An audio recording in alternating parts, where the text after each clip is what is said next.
ce que Marc Aurèle aurait dit à un jeune Africain d'aujourd'hui. Si Marc Aurèle pouvait parler à un jeune Africain d'aujourd'hui, il commencerait par un silence. Parce que dans le silence, on entend mieux la vérité. Il te regarderait droit dans les yeux, non pas pour te juger, mais pour te rappeler que ta valeur ne dépend ni de ton origine, ni de tes moyens, ni de ce que les autres pensent de toi. Il te dirait: tu vis dans un monde bruyant, où chacun veut avoir raison, où chacun veut être applaudi. Mais toi, apprends à être solide à l'intérieur. Ne cherche pas à impressionner. Cherche à évoluer. Il te dirait que beaucoup d'obstacles se dressent sur ta route, la pression sociale, les attentes de la famille, la dureté du quotidien. Mais il ajouterait ceci. Ce n'est pas le poids qui t'écrase. C'est la manière dont tu le portes. Oui, tu viens peut-être d'un quartier oublié. Tu as peut-être grandi dans le manque, dans l'incertitude. Mais Marc Aurèle te rappellerait que l'histoire ne retient pas l'homme qui se plaint. Elle retient celui qui se relève, encore et encore, jusqu'à devenir un repère pour les autres. Ne gaspille pas ton énergie à vouloir changer ce qui échappe à ton contrôle. Concentre-toi sur ce que tu peux transformer. Ton esprit, ta discipline, ta manière de réagir. Avant de continuer, si ce message résonne déjà en toi, prends une seconde pour t'abonner à cette chaîne, aimer la vidéo et partage pour tes proches.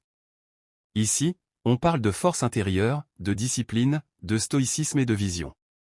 Si tu veux devenir un esprit inébranlable, alors cette communauté est la tienne. Marc Aurèle te dirait ensuite ceci. Ne cours pas après la reconnaissance. Cherche à devenir quelqu'un dont tu es fier, même lorsque personne ne te regarde. Il te rappellerait que la vie n'est pas un sprint, mais un chantier. Chaque jour, tu poses une brique.